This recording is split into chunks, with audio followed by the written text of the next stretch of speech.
Hello, Reimann Ranch fans. I am back here. This is Mom Reimann, also some of you know as Alicia, and we have the star of the show.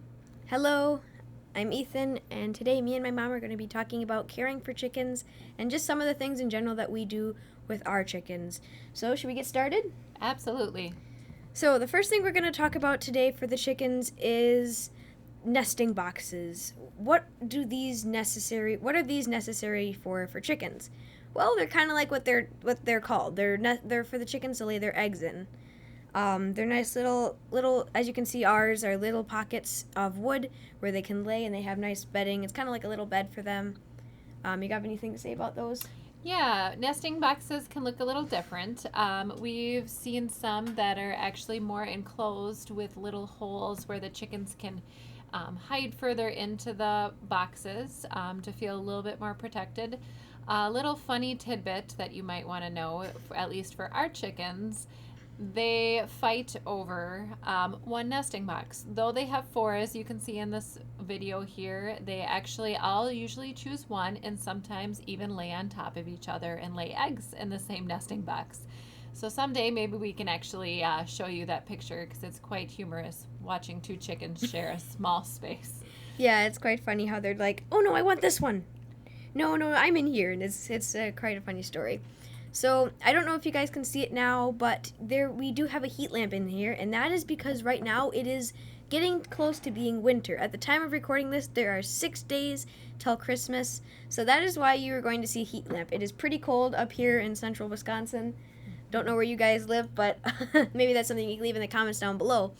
But yeah, that's why we have a heat lamp in here. It mostly heats the majority of the room for them, and the walls are insulated. We did that a few years ago. So another piece that we kind of learned through trial and error is chickens not only appreciate the heat, but they also appreciate the light. So one of the things we learned with our first small batch of chickens, we did not use a heat lamp, and unfortunately we learned very quickly how much they need it.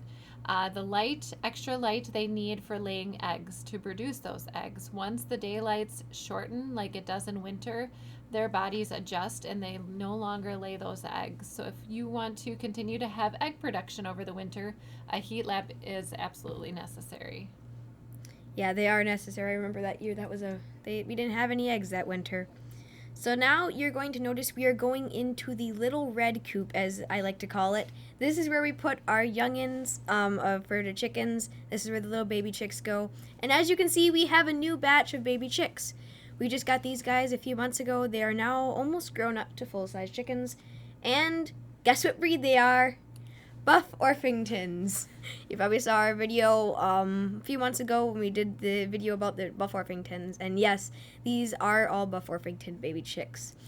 So you're going to notice that this coop looks a lot like the other one in most ways. It has its own heat lamp.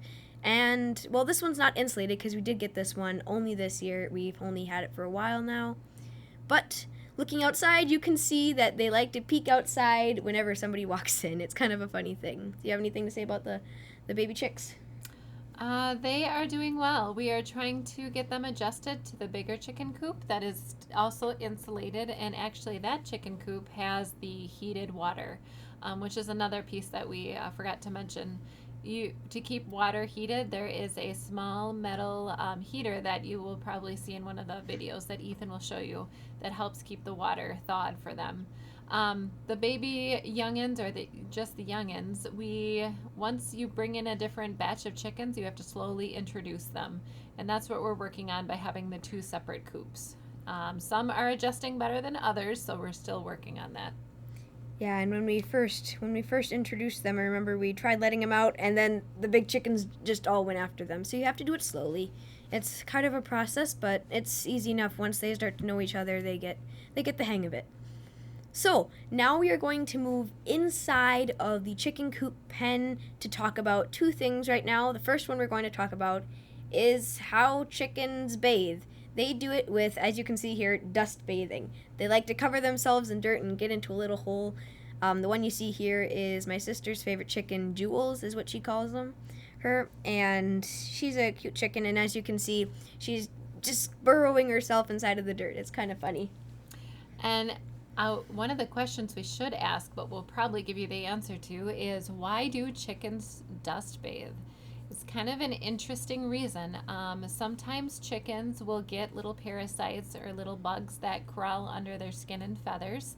Um, Dust bathing actually allows them to get rid of those bugs. It kind of suffocates them underneath their feathers. Also, I would like to think it's kind of a way for them to itch themselves. So kind of like us when we need to kind of relieve some of that extra skin that ends up getting caught up underneath us. It's the same thing for chickens with their feathers. So they enjoy it, and it's actually pretty hilarious to watch out in our horse pen when there's several of them dust bathing along with the horses. Yeah, it's kind of funny. And you can probably see the horses right now. They're right alongside. You can see Fox and Doc. They're right there just hanging out in their pen right next to the chickens. So now moving over, you can see that we do have two roosters. One, you'll probably see a bit later, but the first one you're going to see right now is Curiosity from the video we did a few months ago about the Buff Orpingtons. As you can see, he has grown up quite a bit to being a well-grown and crowing rooster. He certainly likes to be loud, especially in the mornings. But not only in the morning, he'll howl or technically crow any time of the day that he feels like it. It's really funny, but he's also very, very loud.